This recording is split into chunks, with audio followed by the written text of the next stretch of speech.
رحم اللہ من قرأ الفاتحہ. اعوذ باللہ من الشیطان الرجیم. بسم اللہ الرحمن الرحیم. الحمد للہ رب العالمین الرحمن الرحیم مالک یوم الدین.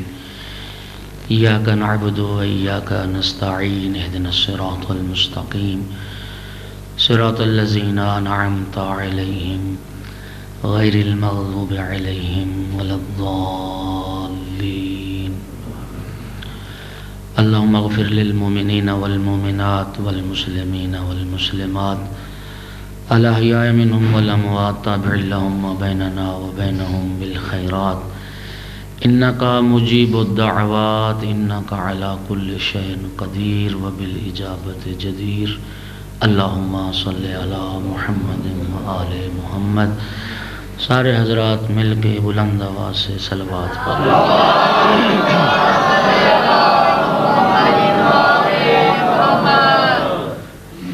اعوذ باللہ من الشیطان اللعین الرجیم. بسم اللہ الرحمن الرحیم. الحمد للہ رب العالمین والعاقبۃ للمتقین والجنة للموحدین والنار للمشرکین. الحمد للہ الذی جعلنا من المتمسکین بولایت علی بن ابی طالب واولادہ المعصومین.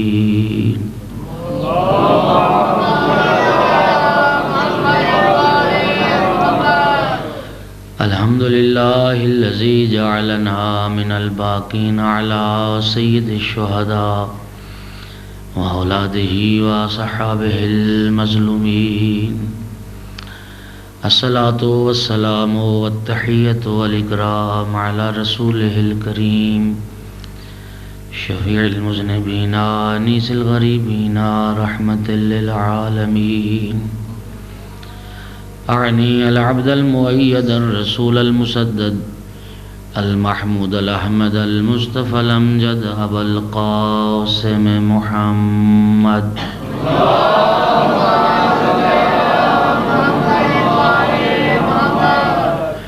ثم الصلاة والسلام والتحیۃ والاکرام علی آلہ الطیبین الطاہرین المعصومین المنتجبین المنتخبین المظلومین واللعنۃ الدائمۃ علی اعدائہم ملعونین من یوم عداوتہم الی قیام یوم الدین وبعد یوم الدین.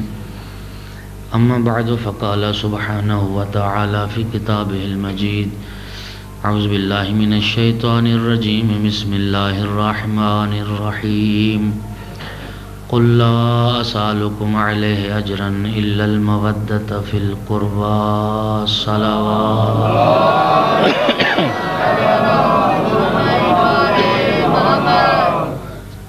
سامعین محترم، حاضرین مجلس، موالیان حیدر قرار، عزاداران آل محمد، قرآن مجید فرقان حمید سے سورہ مبارکہ شورى کی آیت مجیدہ کا ایک حصہ ہے جو مفہوم اور معنی کے لحاظ سے کاملاً ایک آیت ہے، تلاوت کی ہے. اللہ رب العزت اپنے حبیب کو حکم دے رہا ہے، میرا حبیب ان لوگوں سے کہہ دو کہ میں اس تبلیغ رسالت پر تم سے کسی اجر کا طلبگار نہیں. ہاں، اگر اس کار رسالت کی تبلیغ پر اجر ہے تو وہ میرے قرابت داروں سے مودت کرنا ہے. میرے محترم سامعین، تمام مکاتب اسلام میں سے مکتب تشیع واحد مکتب ہے جس کی اساس اور بنیاد محبت اہل بیت پر رکھی.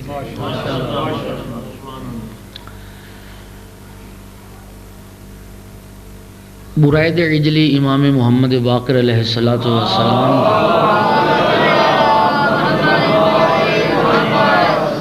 اصحاب میں سے ہیں. برید عجلی کہتے ہیں کہ میں امام پنجم کی خدمت میں موجود تھا. خراسان سے ایک محب آل رسول امام کی خدمت میں آیا.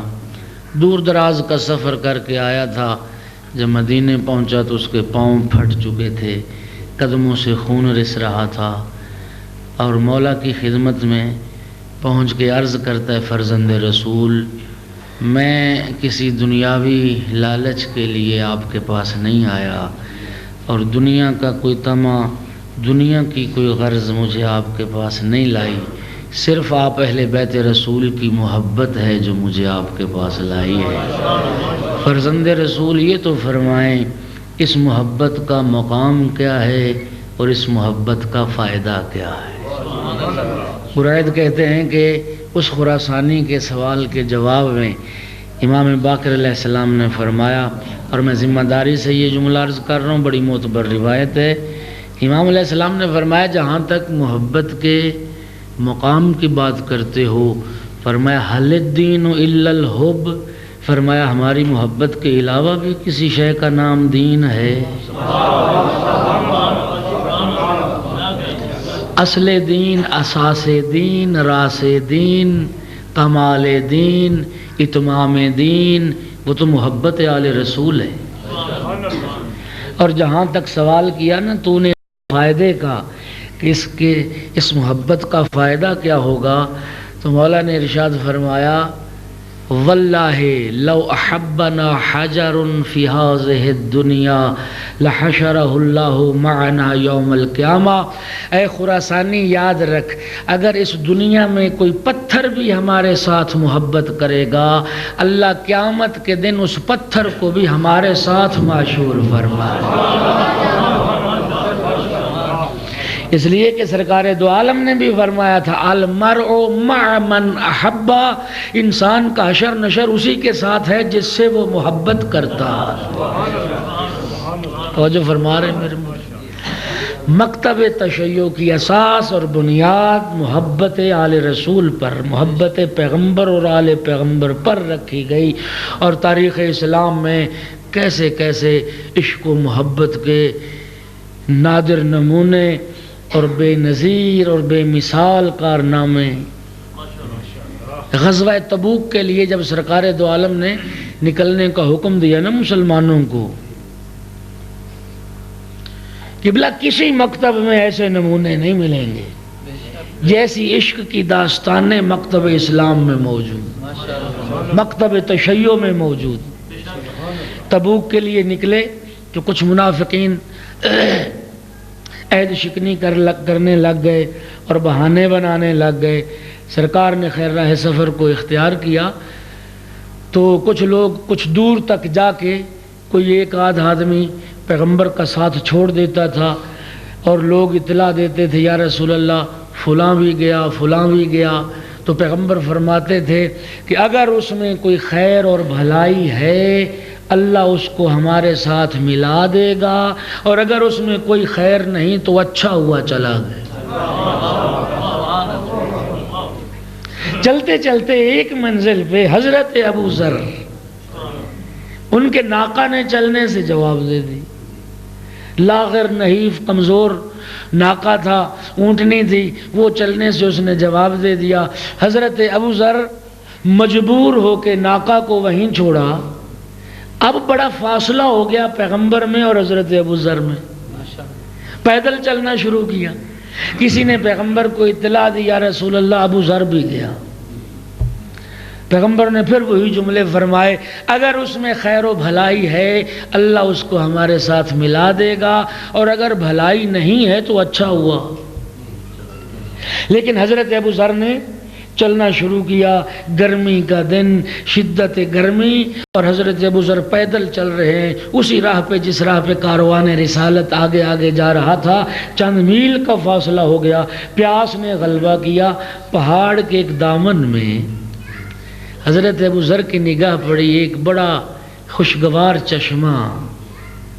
حضرت ابو ذر اس چشمے کے قریب آئے، پانی پیا نہیں، چکھا، ٹھنڈا میٹھا خوشگوار پانی تھا، پیاس کا غلبہ تھا، لیکن اس ارادے سے، یہ سوچ کے کہ حبیب خدا پیاسے ہوں گے اور میں یہ ٹھنڈا میٹھا پانی کیسے نوش کروں، مشکیزہ پر کر کے کندھے پہ رکھ لیا، پانی پیا نہیں، اسی راہ پہ چلتے رہے۔ پیغمبر گرامی اسلام نے جو اگلی منزل پہ قیام کیا تو کسی نے کہا یا رسول اللہ وہ دور کوئی سایہ چلتا نظر آ رہا ہے، جیسے کوئی شخص ہمارے پیچھے پیچھے آ رہا ہے۔ پیغمبر نے دعا کے لیے ہاتھ اٹھا دیے، یا اللہ میرا ابو ذر ہو، میرا ابو ذر۔ اس قدر نڈھال ہو چکے تھے شدت پیاس سے، جب سرکار دو عالم کے قریب پہنچے نا ابو ذر گر گئے پیغمبر کے قدموں میں۔ پیغمبر نے فرمایا جلدی کرو، ابو ذر کو پانی پلاؤ۔ نحیف سی آواز میں کہا یا رسول اللہ پانی تو ہے میرے پاس، پانی ہے میرے پاس۔ پیغمبر حیران ہوا، ابو ذر پانی تیرے پاس ہے اور پھر پانی پیا نہیں؟ یا رسول اللہ میں نے چکھا تھا پانی، بڑا میٹھا ٹھنڈا خوشگوار پانی تھا، میں نے صرف اس لیے نہیں پیا، آپ پیاسے ہوں، آپ یہ جب تک پانی نہ پئیں میں کیسے پیوں؟ اللہ اکبر۔ یہ وہ مکتب ہے جس کی اساس محبت پر رکھی گئی، جس کی بنیاد محبت پر رکھی گئی۔ دکھا سکتے ہو دنیا کے کسی مذہب میں عشق کی ایسی، اثار کی ایسی مثالیں؟ متوکل عباسی یہ وہ لعنتی اور ظالم انسان تھا جسے بنی عباس کا یزید کہا جاتا، یزید بنی عباس متوکل، جس نے کوشش کی تھی نشان قبر حسین مٹ جائے، جس نے نہریں کاٹیں، جس نے حل چلوائے۔ متوکل نے اپنے بیٹوں کا استاد مقرر کیا ابن سقیت کو۔ امام علی نقی علیہ الصلوۃ والسلام کی امامت کا زمانہ ہے اور یہ شخص ابن سقیت محب علی تھا، عاشق علی تھا، لیکن انتہائی فاضل عالم شخص تھا۔ متوکل نے اپنے بیٹوں کا استاد مقرر کیا۔ ایک دن بھرے دربار میں متوکل کے بیٹوں کا امتحان لیا گیا، نتیجے سے بڑا خوش ہوا متوکل، اور متوکل کو جاسوس یہ اطلاع دیتے رہتے تھے کہ جسے تو نے اپنے بیٹوں کا استاد مقرر کیا ہے وہ تو محب علی ہے، وہ تو عاشق علی ہے۔ بھرے دربار میں متوکل نے سوال کر دیا، ابن سقیت سے سوال کر دیا، ابن سقیت یہ بتاؤ میرے دو بیٹے تیری نگاہ میں زیادہ عزیز ہیں یا فرزندان علی حسن اور حسین؟ آئے حسن اور حسین تیری نگاہ میں زیادہ عزیز اور محبوب ہیں یا میرے بیٹے؟ خدا جانتا یہ جملہ تھا، خون جوش مارنے لگ گیا اور کہتا ہے متوکل کی جرت اتنی بڑھ گئی، جرت اتنی بڑھ گئی کہ اپنے بیٹوں کا مقایسہ کرتا ہے فرزندان رسول کے ساتھ، اپنے بیٹوں کا قیاس کرتا ہے فرزندان زہرا کے ساتھ۔ اب دیکھیے وہ جرت کہ بلا وقت کے ظالم طاغوت حکمران کے جواب میں، متوکل کے جواب میں ابن سقیت کہتا ہے، ابن سقیت سن، متوکل سن، ابن سقیت کہتا ہے متوکل سن، تو خود اور تیرے یہ دونوں بیٹے میری نگاہ میں علی کے غلام کمبر کے جوتوں جتنی حیثیت نہیں رکھتے، تو فرزندان زہرا کے ساتھ مقایسہ۔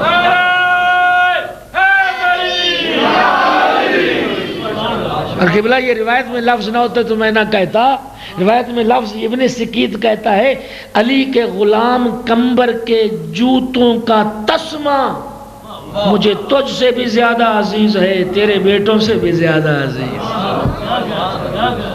جی ظالم کے دربار، اور کیا ہوا؟ حکم دے دیا گیا زبان کھینچ لی جائے گدی سے، زبان کاٹ دی گئی، زبان کھینچ لی گئی، تڑپ تڑپ کے جان دے دی۔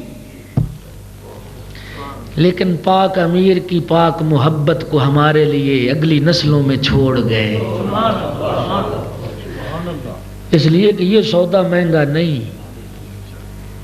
راہ علی میں، محبت علی میں موت آ جائے یہ دنیا کا مہنگا سودا نہیں۔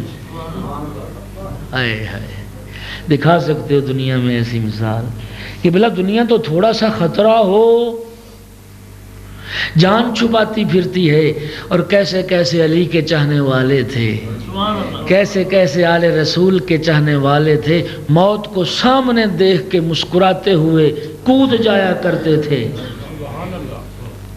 جی اور یاد رکھیے یہ شرف صرف علی والوں کو حاصل ہے، ظلم کے خلاف قیام کرنا۔ ابو ذر عاشق علی تھا، شاگرد علی تھا۔ شام میں گئے، حاکم شام نے سبز پتھر کا محل بنایا، سبز پتھر کا، کاخ اخضر۔ یہ ابو ذر تھے، وہ کلمہ حق کہنے والے۔ حاکم شام، تو نے اگر اپنی جیب سے بنایا ہے تو اسراف کیا ہے، یہ محل اگر تو نے اپنی جیب سے بنایا ہے تو اسراف کیا ہے، اور اگر بیت المال سے بنایا ہے تو مسلمانوں کے حق میں خیانت کی ہے۔ نہ اسراف کرنے والا خلافت رسول کا حقدار ہو سکتا ہے، نہ خیانت کرنے والا خلافت رسول۔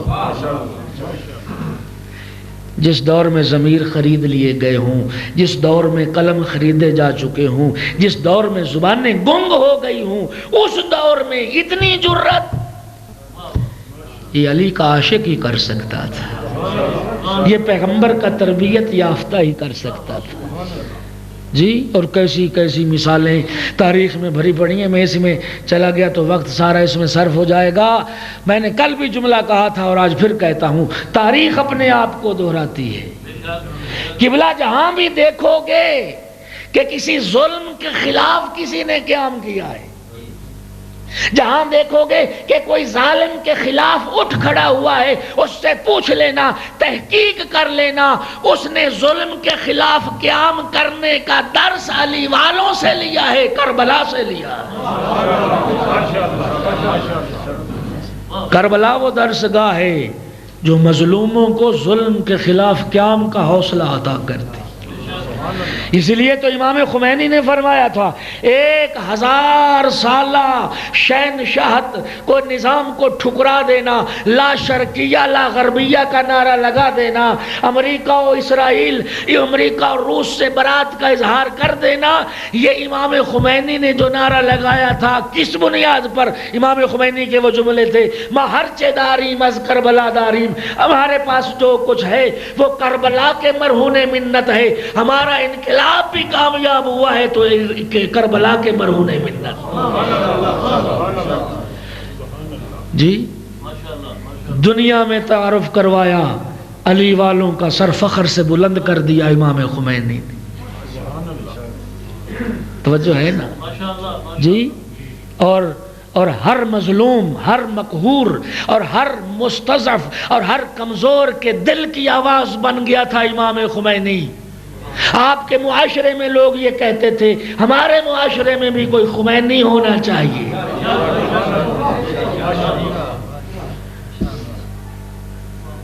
یہ شرف کسے حاصل ہوا؟ ایک علی والے کو۔ یہ اعزاز کسے ملا؟ ایک علی والے کو، ایک محب آل رسول کو۔ عالمی استکبار، عالمی استعمار، امام خمینی نے جسے شیطان اکبر کہا تھا امریکہ، اس کا پالتو اسرائیل، جسے دنیا ناقابل تسخیر سمجھتی تھی، اس اسرائیل کو ناکون چنے چبوائے اور ذلت و رسوائی سے ہمکنار کیا۔ کس نے؟ ایک علی والے نے۔ ایسے نہیں ہے؟ جسے دنیا ناقابل تسخیر سمجھتی تھی، پورا عرب مل کے جس کا مقابلہ نہیں کر سکتا تھا اور نہ کر سکا تھا، دنیا کے جدید ترین ہتھیاروں سے مسلح اسرائیل، اس کو شکست فاش دے دی علی کے چند غلاموں نے، حزب اللہ کے جوانوں نے۔ اور یہ تو قرآن کا فیصلہ ہے، الا ان حزب اللہ هم الغالبون، جو حزب اللہ ہے وہی تو غالب ہے۔ یہ قرآن کی آیت میں نے پڑھی ہے، جو حزب اللہ ہے وہی تو غالب ہے، جو اللہ کا گروہ ہے وہی تو غالب ہے۔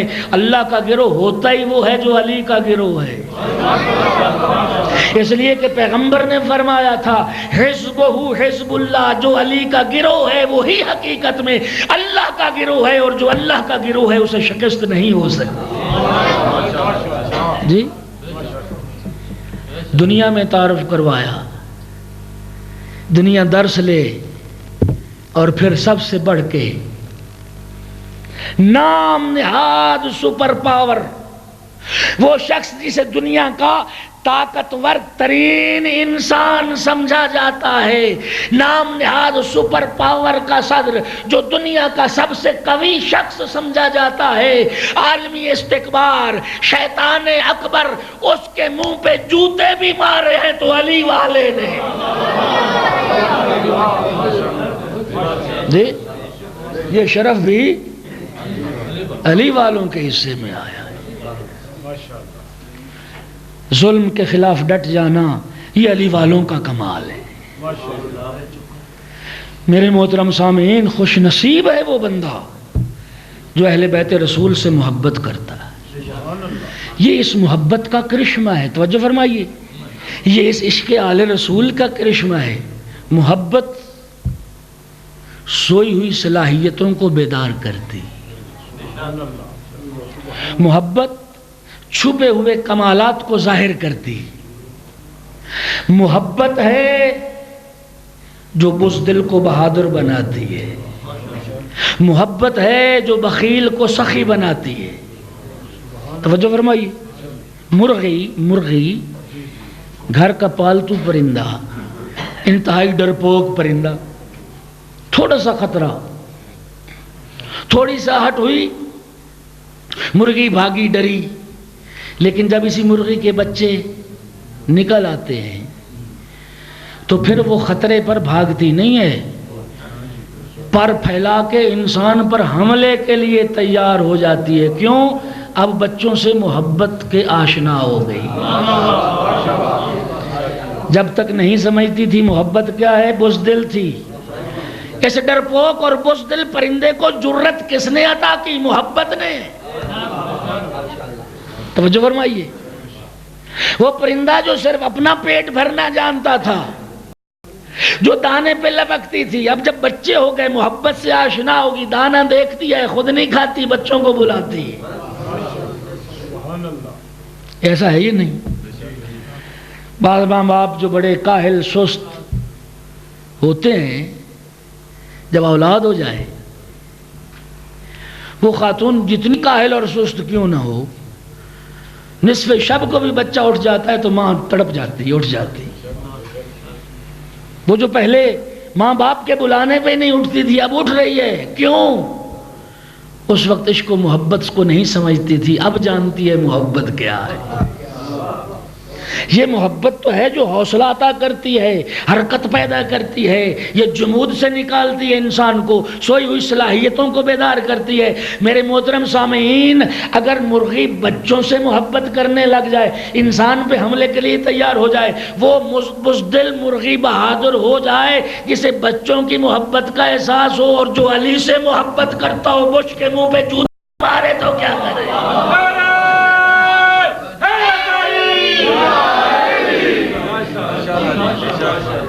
یہ عشق اہل بیت ہے جو جرت عطا کرتا ہے۔ صلوات پڑھی عظمت امیر پہ بلند آواز۔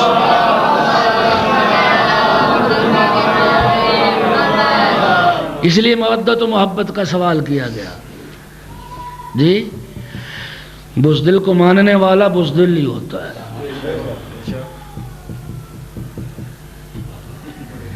شاید اس سے زیادہ میں نہ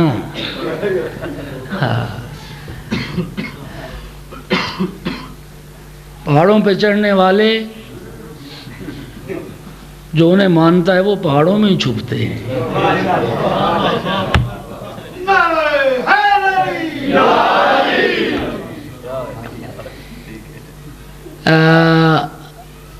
یہ جب جنگ شروع ہوئی نا اسرائیل کے ساتھ حزب اللہ کی، آپ نے بھی خبروں میں پڑھا ہوگا، سعودیہ کے ایک مفتی نے فتویٰ دیا کہ ان کے لیے کوئی دعا نہ کرے، حزب اللہ کے لیے کوئی دعا۔ سید حسن نصر اللہ نے فرمایا آپ کی مہربانی کہ آپ نے ہمارے لیے دعا نہیں کی، اس لیے کہ جن کے لیے آپ نے دعا کی ہے ان کا حشر وہ ہوا افغانستان کو دیکھ لو۔ جن کے لیے تمہاری دعائیں ہیں ان کا حشر وہ ہوتا ہے. آپ کا شکریہ، ہمیں آپ کی دعا نہیں چاہیے، ہمیں علی والوں کی دعائیں چاہیے. جی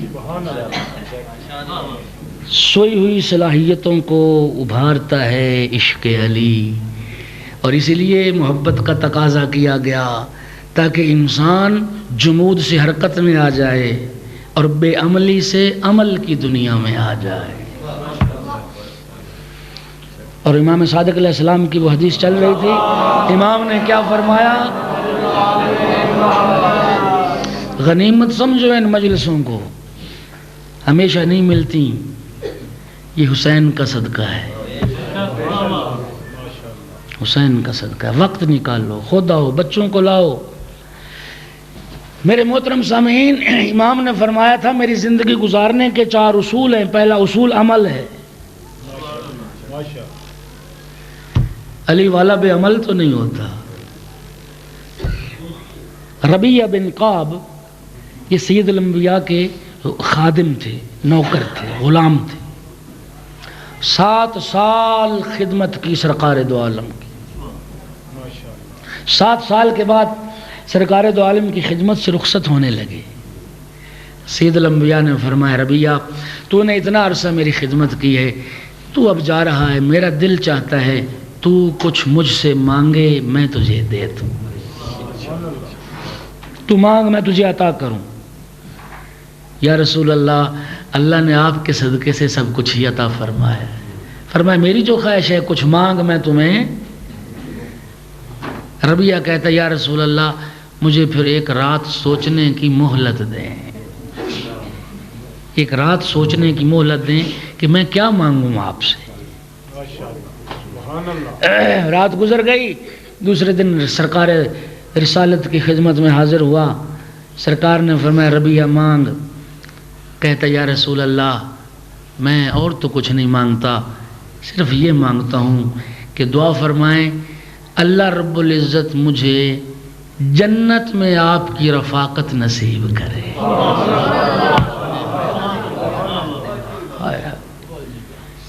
جنت میں خدا کرے کسی کو مانگنے کا بھی ڈھنگ آتا.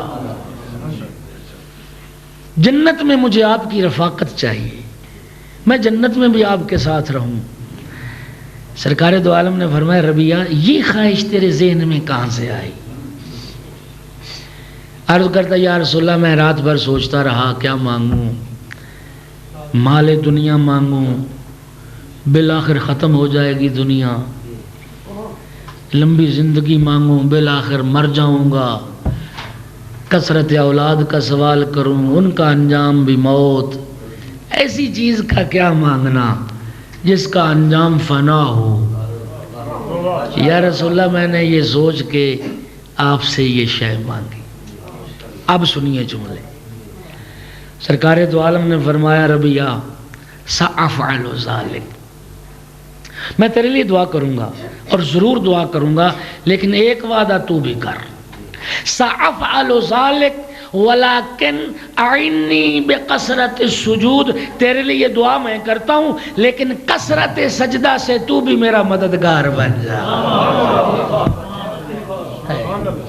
میں دعا کرتا ہوں لیکن کثرت سجدہ سے تو بھی میرا مددگار بن جا، تو بھی میرا مددگار. عمل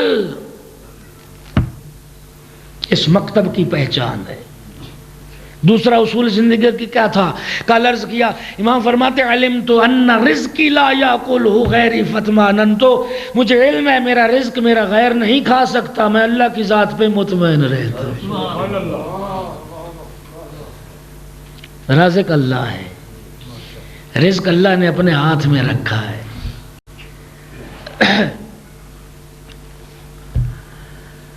اللہ اکبر. یقین نہیں ہے نا، یقین کی کمی. ویسے کتنی عجیب بات ہے، کتنی عجیب بات ہے. پیغمبر کے زمانے میں ایسا نہیں تھا. بسا اوقات ایک کھانے پینے کی چیز کئی گھروں سے لوٹ کے آتی، لوگ اس کو دے دیتے وہ مجھ سے زیادہ حقدار ہے. وہ اگلے گھر میں بھجوا دیتا، مجھ سے زیادہ حقدار. ہماری کیفیت کیا ہے؟ پورے سال کے دانے گھروں میں سٹور ہیں، ایسے ہے یہ نہیں؟ پورے سال کا انتظام ہے، پھر بھی پریشان۔ آئے آئے آئے، بولیے میرے ساتھ تھوڑا سا، پھر بھی پورے سال کا رزق پہلے سٹور اور پھر بھی پریشان، کیا ہوگا؟ ایک صلوات پڑھیے محمد والے۔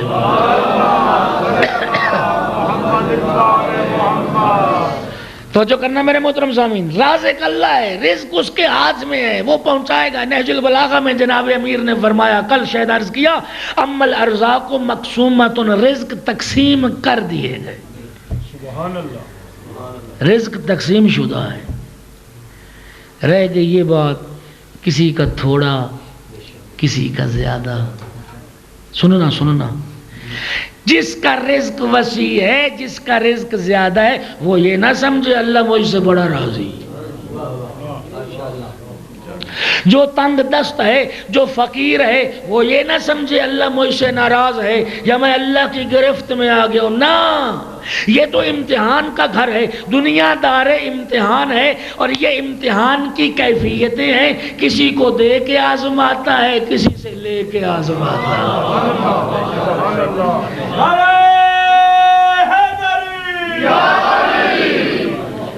کسی کے صبر کا امتحان، کسی کے شکر کا امتحان۔ یہ تو امتحانی کیفیات ہیں۔ جس کے پاس اربوں خربوں ہیں وہ بھی مر جائے گا، جس کے پاس کچھ نہیں وہ بھی مر جائے گا۔ اللہ کی رضا تو نتیجے سے وابستہ ہے، جسے دیا ہے اس نے وہ حق بھی پورے کیے ہیں جو اللہ نے اس مال میں رکھے، حق ادا کیا ہے تو اللہ راضی ہے۔ یہ مال اللہ کا ہے۔ حدیث قدسی میں ارشاد رب العزت ہے، ارشاد فرمایا، المال مالی والفقراء عیالی والاغنیاء وکلائی ومن بخل بمالی علی عیالی فادخلہ النار ولا ابالی۔ اللہ رب العزت فرماتا ہے، یہ مال جو تمہارے پاس ہے تمہارا نہیں، یہ میرا ہے۔ سبحان اللہ، تمہاری بجائے میں کسی اور کو بھی تو دے سکتا تھا، یہ مال تمہارا نہیں، یہ میرا مال ہے۔ یہ فقراء، تنگ دست، غریب، یہ میرے اہل و عیال ہیں،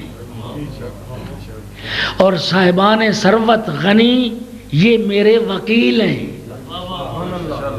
فرمایا جو میرا دیا ہوا مال میرے عیال پہ خرچ نہیں کرے گا، فَأُدْخِلُهُ النَّارَ وَلَا أُبَالِي، میں بھی جہنم میں ڈالتے ہوئے پرواہ ہی نہیں کروں گا۔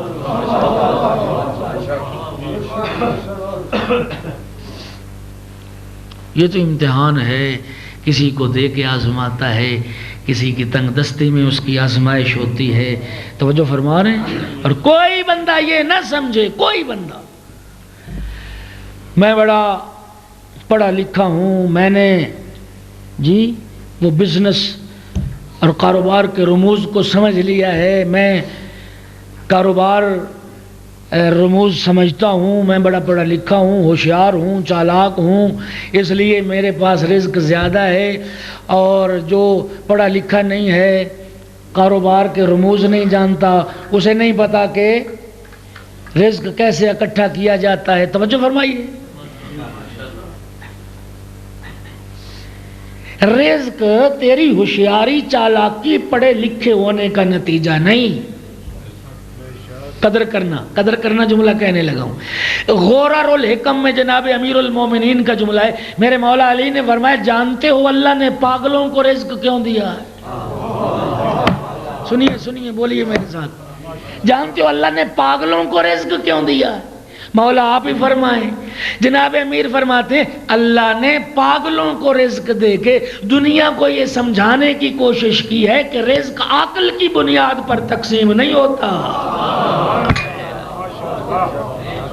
رزق عقل کی بنیاد پر تقسیم نہیں ہوتا۔ اگر رزق عقل کی بنیاد پہ ملنا ہوتا، پاگل بھوکے مر جاتے، جانور بھوکے مر جاتے۔ یہ عقل کی بنیاد پر نہیں، یہ مالک کی مرضی ہے، وہ کس کا کس صورت میں امتحان لیتا ہے۔ رزق تو تقسیم شدہ ہے، رازق اللہ کی ذات۔ جی اچھا اب اگر یہ بات ہے تو میرا کوئی دوست یہ نہ سمجھے کہ پھر ہمیں ہاتھ پہ ہاتھ رکھ کے بیٹھ جانا چاہیے گھر میں، یہ مسئلہ بھی حل کر دوں، ہمیں ہاتھ پہ ہاتھ رکھ کے بیٹھ جانا چاہیے؟ نہیں میرے دوستو، ہاتھ پہ ہاتھ رکھ کے بیٹھنا نہیں، رازق وہ ہے، کوشش کرنا ہمارا کام، کوشش کرنا۔ جناب ابراہیم علی نبینا و آلہ و علیہ الصلاۃ والسلام، جناب ہاجرہ کو اور جناب اسماعیل کو چند دنوں کا بچہ جب مکہ کی سرزمین پہ چھوڑ کے گئے تھے، مکہ کو قرآن نے کہا ہے وادی غیر ذی زرع، مکہ تو ایسی وادی جہاں زراعت نہیں ہوتی، جہاں پانی نہیں تھا، جہاں زراعت نہیں تھی، لیکن یہ تو جناب ابراہیم کی دعا تھی، وَارْزُقْ أَهْلَهُ مِنَ الثَّمَرَاتِ، ابراہیم نے دعا فرمائی تھی پروردگارا اہل مکہ کو وَارْزُقْ أَهْلَهُ مِنَ الثَّمَرَاتِ، دنیا کے پھل عطا فرما، اگرچہ وہاں زراعت نہیں ہے لیکن جناب ابراہیم کی قبولیت دعا دیکھیے، دنیا میں ہر پیدا ہونے والا پھل آپ کو مکہ میں مل جائے گا، ہر نعمت وہاں مکہ میں مل جائے گی۔ اس وادی غیر ذی زرع میں چھوڑ کے چلے گئے ابراہیم جناب ہاجرہ کو، جناب اسماعیل کو، وہ تھوڑا سا دانہ پانی جو ساتھ تھا، تھوڑی سی غذا، وہ 2-4 دن میں ختم ہو گئی۔ جناب اسماعیل پہ پیاس نے غلبہ کیا، اب کیا کیا جناب ہاجرہ نے پانی کو تلاش کرنا شروع کیا، کہاں آئیں؟ کوہ صفا پر، صفا پہاڑی پر آئیں، کیوں؟ تاکہ بلندی سے دور تک نگاہ جاتی ہے، کہیں کوئی نشان پانی کا، کہیں کوئی آثار پانی کے، دیکھا کہیں کوئی آثار پانی کے نظر نہیں آئے، کیا بیٹھ گئی مایوس ہو کے؟ نہیں، صفا سے چلی مروہ پر، کوئی مروہ پہ چڑھ کے پھر دیکھا کہیں کوئی آثار پانی کے، لیکن کہیں پانی نظر نہیں آیا، ادھر پانی نظر نہیں آتا، ادھر بچہ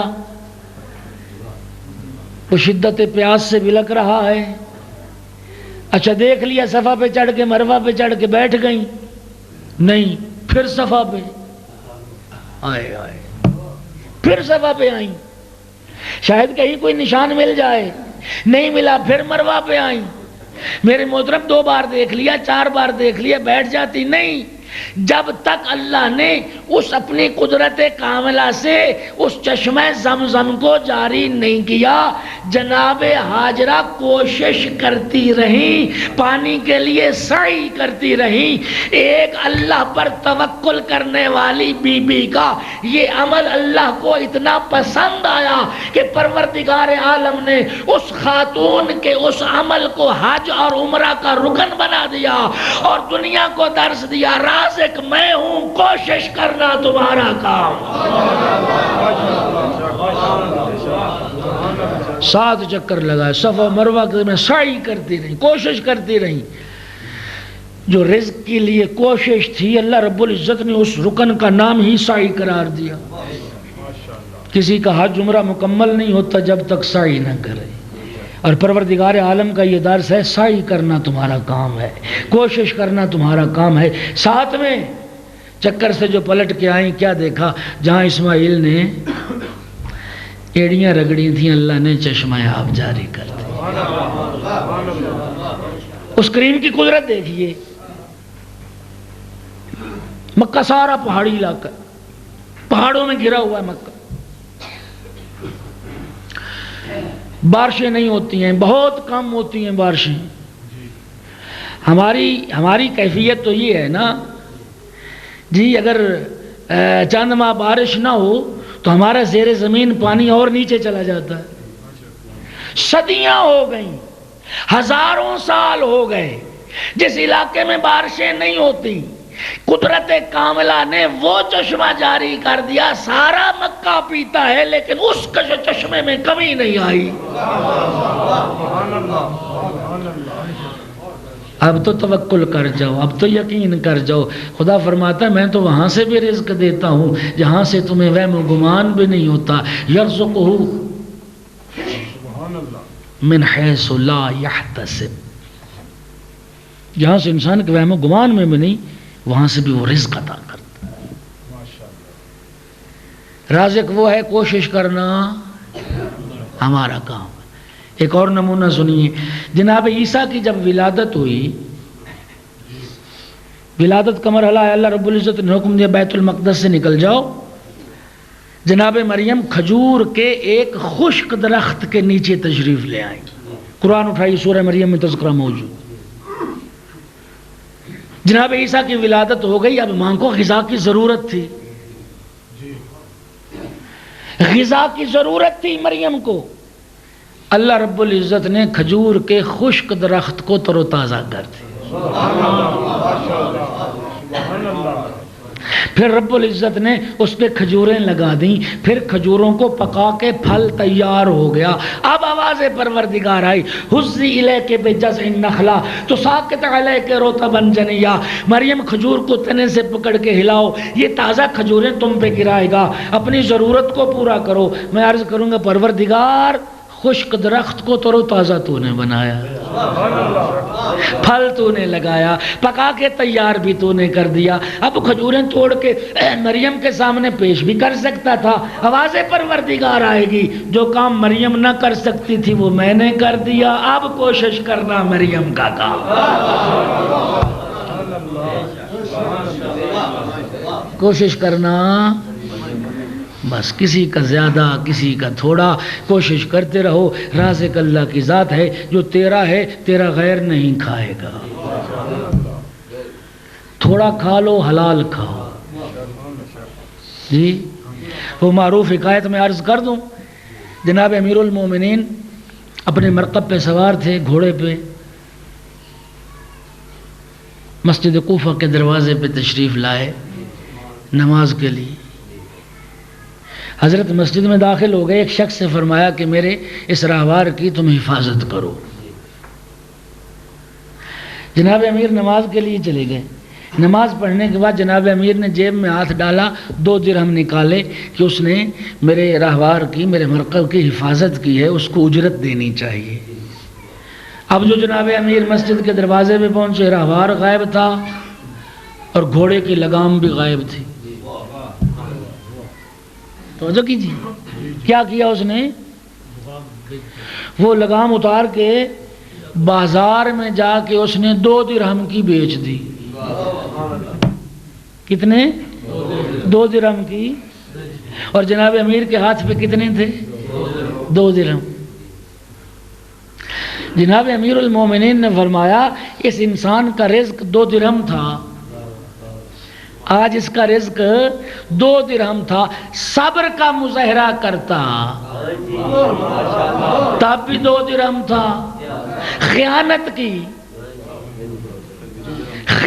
کی بے صبری کا مظاہرہ کیا پھر بھی 2 درہم تھا۔ اس کا معنی یہ ہے کہ جناب امیر المومنین کا یہ واقعہ ہمیں درس دیتا ہے، رزق جو لکھا ہے وہی ملے گا، اب یہ ہماری اپنی مرضی ہے، حلال کر کے کھا لیں یا حرام کر کے کھا لیں۔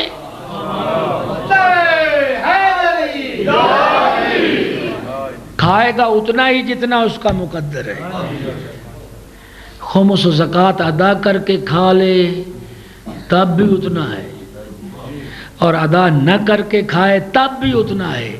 لیکن ایک فرق ہے، یہ واجبات ادا کر کے کھاؤ گے تو حلال کھاؤ گے، اور اگر صاحب حق کا حق نہ دیا تو پھر حرام کر کے کھاؤ گے۔ امام کیا فرماتے ہیں؟ مجھے علم ہے، یقین ہے اس بات کا، میرا رزق میرا غیر نہیں کھا سکتا، میں اللہ کی ذات پہ مطمئن رہتا ہوں۔ ایک صلوات پڑھیے محمد و آل محمد۔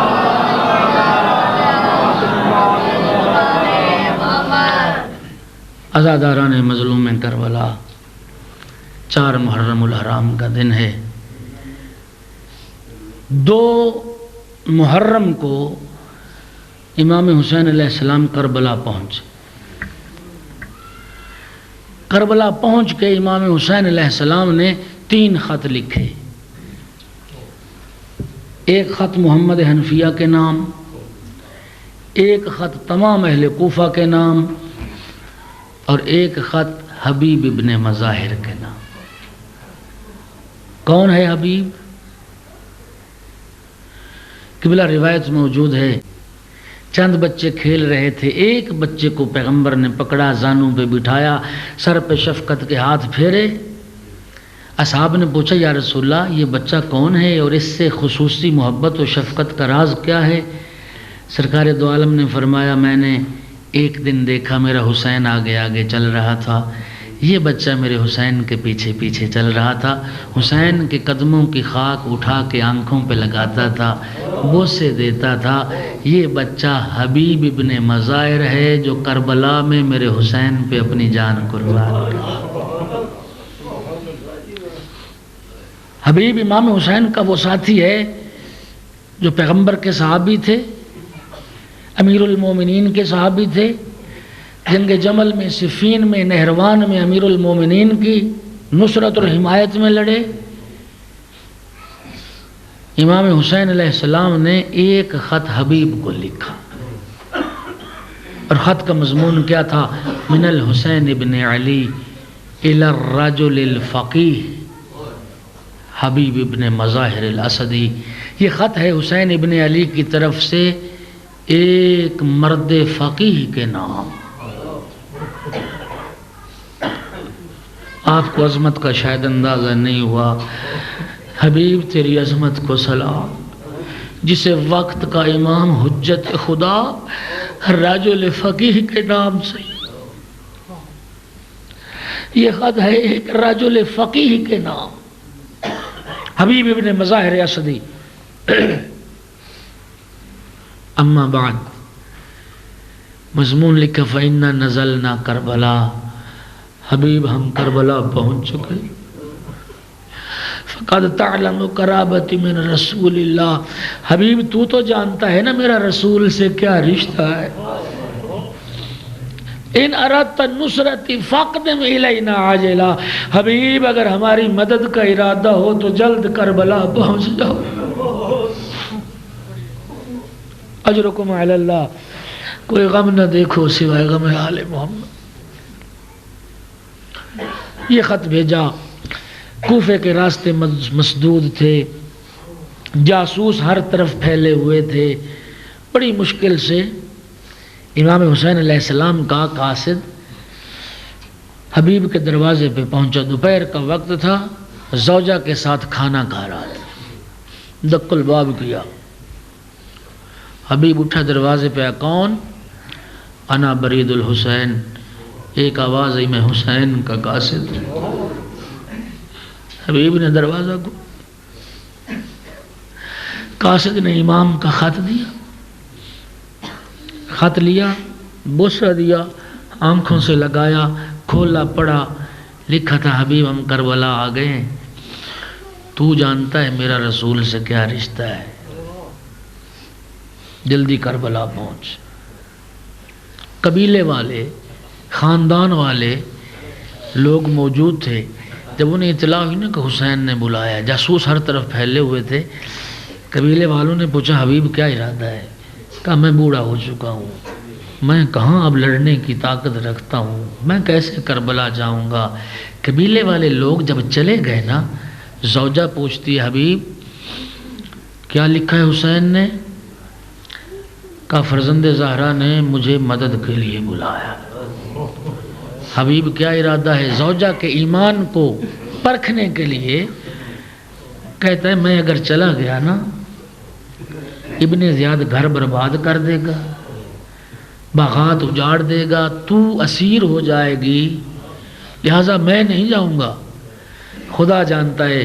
حبیب کی زوجہ کہتی حبیب تجھے حیا نہیں آتی، فرزند زہرا تجھے نصرت کے لیے بلائے تو بہانے کر.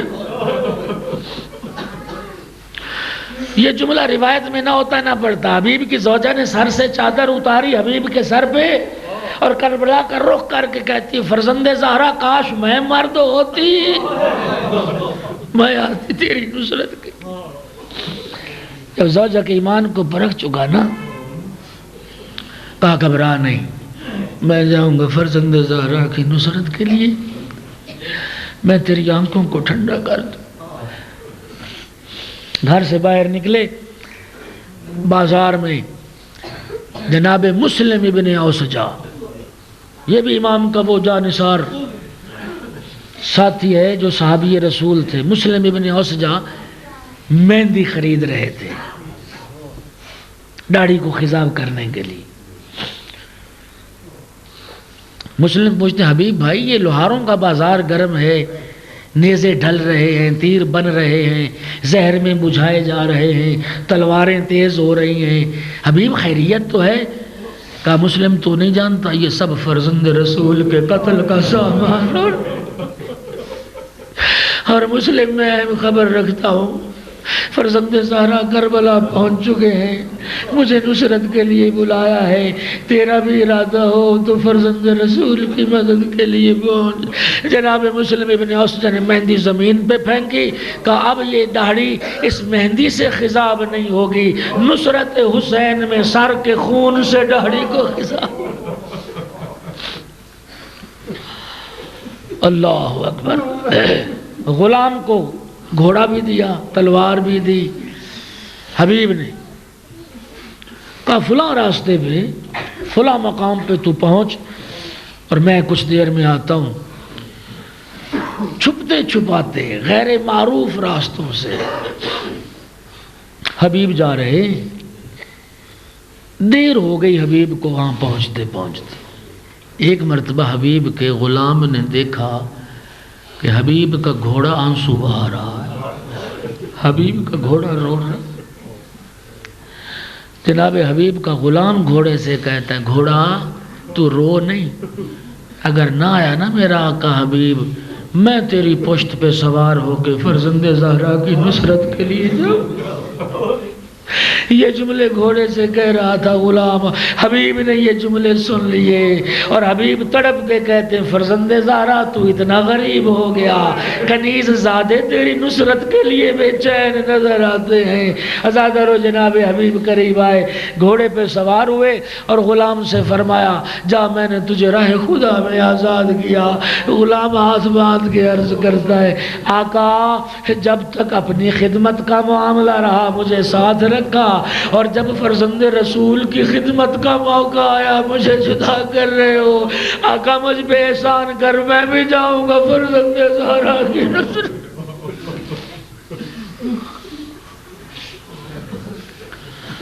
پہنچے حبیب کربلا میں۔ جب پہنچے نا کربلا میں، امام نے فرمایا میرے ساتھیو عباس علی اکبر استقبال کرو، میرا مہمان آ رہا ہے۔ جناب حبیب کو دیکھا ایک خوشی کی لہر دوڑ گئی، مرحبا مرحبا کی آوازیں بلند ہوئی۔ اصحاب حسین میں خوشی کی لہر کا دوڑنا تھا۔ یہ آوازیں جب خیموں تک پہنچی، جناب زینب عالیہ نے فرمایا اماں فضا اب تک تو میں یہی سن رہی تھی، اتنے ہزار کا دستہ پہنچ گیا، اتنے ہزار کا دستہ پہنچ گیا، اب تک تو میرے بھائی کے قاتل آتے رہے، میرے بھائی کے دشمن آتے رہے، ذرا پتہ کرو کون آیا ہے میرے بھائی کے لشکر میں، یہ مرحبا کی آوازیں کیسی ہیں، یہ خوش آمدید کسے کہا جا رہا ہے۔ جناب فضا نے آ کے خبر دی آقا زادی تیرے بھائی کا دوست بچپن کا حبیب آیا ہے۔ ازادارو جب آقا زادی نے حبیب کا نام سنا عرض کی اماں فضا میری طرف سے جا کے حبیب کو میرے سلام کہہ دو کہ علی کی بیٹی تمہیں سلام کہتی ہے، علی کی بیٹی تمہارا شکریہ ادا کرتی ہے۔ ازادارو فضا کے جب آقا زادی کے سلام حبیب کو پہنچائے، حبیب روتے روتے زمین پہ بیٹھا، خاک کربلا اٹھا کے سر میں ڈالی اور چہرہ پیٹ کے کہتا ہے اے امیر عرب کی شہزادی، اے علی کی بیٹی تو اتنی غریب ہو گئی، غلاموں کو سلام بھجوا، غلاموں کو سلام بھجواتی ہے۔ حبیب اللہ اکبر، بڑا پیارا تھا حبیب امام حسین۔ شب عاشور ہلال ابن نافع خیموں پہ حفاظت پہ مامور ہیں. ہلال کہتے ہیں آدھی رات کو امام حسین علیہ السلام خیمے سے نکلے اور مقتل کا رخ کیا. تنہا حسین. ہلال کہتے ہیں مجھ سے یہ برداشت نہ ہوا کہ اطراف میں دشمن اور فرزند زہرا تنہا جائیں، لیکن کہتا ہے میں نے اجازت بھی نہیں لی. میں تھوڑے فاصلے پہ امام کے پیچھے پیچھے چلنا شروع کیا. کہتے ہیں مقتل میں جا کے میں دیکھا کہ کسی مقام سے امام پتھر ہٹاتے ہیں، کسی مقام سے کانٹے صاف کرتے، لیکن ایک مرحلے پر میرے قدموں کی آہٹ سن کے امام نے پیچھے پلٹ کے دیکھا کون؟ آقا میں آپ کا غلام ہلال ہوں. ہلال کیوں آئے ہو؟ فرزند زہرا آپ کو تنہا دشمن کی طرف جاتے تھے کہ مجھ سے برداشت نہ ہوا. ازادار امام نے ہلال کو قریب بلایا اور فرمایا ہلال اپنی جوانی پہ ترس کھا، یہ دشمن میرے خون کے پیاسے ہیں، تم سے کوئی سروکار نہیں، جاؤ میں تجھ سے راضی ہوں، چلا جا، اتنا دور چلا جا، میری آواز تم تک نہ پہنچے، تمہیں آزادی ہے. ہلال کہتا جب یہ جملے کہے میرا بند کانپنے لگا. میں نے عرض کی فرزند زہرا مجھے جنگل کے درندے کھا جائے، اگر میں آپ کو چھوڑ کے جاؤں مولا میں کہاں جاؤں گا آپ کو چھوڑ کے. ہلال کہتے حسین نے مجھے سینے سے لگایا، بلند آواز سے حسین نے گریہ کیا. میں نے کہا آپ آقا آپ مقتل میں آئے کیا کرنے اور یہ کیا کر رہے تھے؟ فرمایا ہلال تو نہیں جانتا، میں جانتا ہوں، میں جانتا ہوں میرا عباس کہاں گرے گا، میں جانتا ہوں میرا علی اکبر کہاں گرے گا، میں جانتا ہوں میرا قاسم کہاں گرے گا، میں ان کی مقتل کو صاف کرنے میں ان کی مقتل کو صاف کرنے آیا. ازادارو ہلال کہتا ہے فرزند رسول مقتل کا جائزہ لینے کے بعد خیمے میں آئے. اس خیمے میں داخل ہو گئے جہاں بہن زینب بیٹھی تھی. ہلال کہتا ہے میرے کانوں پہ ایک آواز آئی. بہن نے بھائی سے پوچھا بھیا آپ نے اپنے ساتھیوں کو آزما تو لیا ہے؟ آزما لیا ہے کہ ایسا تو نہیں ہوگا اور کل کا دن طلوع ہو آپ کو بے یار و مددگار چھوڑ کے چلے. ہلال کہتا ہے علی کی بیٹی کی یہ آواز میرے کانوں میں پہنچنی تھی میں دوڑ خیمے میں گیا. حبیب تم یہاں بیٹھے ہو، علی کی بیٹی کو ہماری وفا پہ اعتماد ہے. اصحاب حسین تلواریں سیقل ہو رہی تھی، سلاح جنگ تیار ہوتے. حبیب نے آواز دی آؤ حسین کے جانثاروں نکلو. ازاداروں سب نے امامے اتار کے پھینک دیے. رسول زادی کے خیمے کے سامنے آ کے حبیب نے بلند آواز سے ایک جملہ کہا اے حریم عصمت کی شہزادیو، اے علی و بطول کی تلواریں تمہارے دشمنوں کے گلے کاٹیں گی، ہمارے یہ سینے سے تمہارے دشمنوں کے سینوں میں پیوست ہوں گے. علی کی بیٹی اگر ہماری وفا پہ اعتماد نہ ہو ہمیں اجازت دو ہم اپنے سر کاٹ کے آپ کے قدموں میں.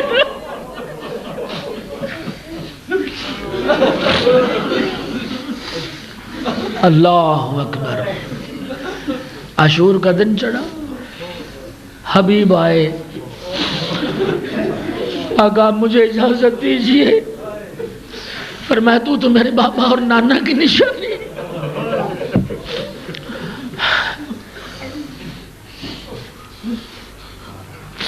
اجازت ملی. حبیب نے جنگ کی. 75 سال کا بوڑھا 62 ملاعین کو فنار کیا. حبیب نے حبیب تیری بہادری کو سلام. 62 ملاعین کو فنار کرنے کے بعد نیزے کے وار سے گھوڑے سے گرے خدا جانتا ہے روایت کا جملہ ہے بان الانکسار فی وجہ الحسین، جب حبیب گھوڑے سے گرے حسین کے چہرے پہ زردی چھا گئی، حسین کے چہرے پہ زردی چھا، چہرے کا رنگ بدل گیا حسین کا۔ حسین آئے حبیب کے سرانے، حبیب کی لاش پہ پہنچے اور یہ جملے فرمائے للہ درک یا حبیب لقد کنت رجلا فاضلا تختم القرآن فی لیلۃ واحدہ، حبیب اللہ کی رحمتیں ہوں تجھ پر، تو وہ فاضل مرد تھا جو ہر رات ختم قرآن کیا کرتا، ہر رات ختم قرآن کیا کرتا۔ عزادارو جب شہداء کے سر پہنچے نا کوفے میں، جس تمیمی مولون نے حبیب کا سر کاٹا تھا، گھوڑے کی گردن میں حبیب کا سر، کوفے پہنچا، جناب حبیب کا بیٹا ہے قاسم نوجوان، حبیب کے گھر کے قریب سے جب وہ گزرا نا اور قاسم نے دیکھا بابا کا سر گھوڑے کی گردن میں، گھوڑے کے پیچھے پیچھے چلنا شروع کیا۔ قاتل نے پوچھا کیوں آتے ہو؟ کہا یہ میرے بابا کا سر ہے، مجھے دے دو اور میں اپنے بابا کے سر کو دفن کروں۔ کہا یہ نہیں ملے گا، میں لے جاؤں گا ابن زیاد کے پاس، مجھے انعام ملنے والا ہے۔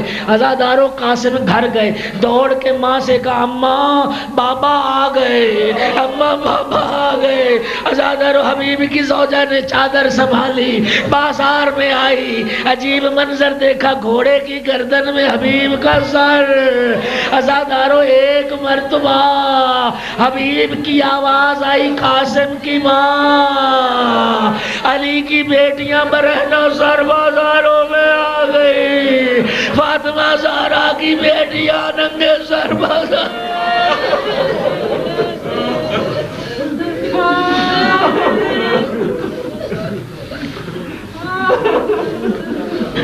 الا لعنت اللہ علی القوم الظالمین کو منور فرما، ہمارا جینا مرنا، ہماری زندگی موت محبت محمد و آل محمد میں گزرے۔ پروردگار وارث زمانہ کے ظہور میں تعجیل فرما، معرفت کے ساتھ صاحب الامر کی زیارت نصیب فرما، عالم اسلام کو فتح و نصرت عطا فرما، عالم کفر کو نیست و نابود فرما، تمام عزاداران دنیا میں جہاں کہیں موجود ہیں سب کی حفاظت فرما۔ میرا مالک دشمنان آل محمد، دشمنان اہل بیت کو نیست و نابود فرما، پروردگار مذہب حق کو ترقی عطا فرما اور اس راہ ولایت پہ ہمیں ثابت قدمی عطا فرما۔ ربنا تقبل منا انک انت السمیع العلیم، اللہم صلی علی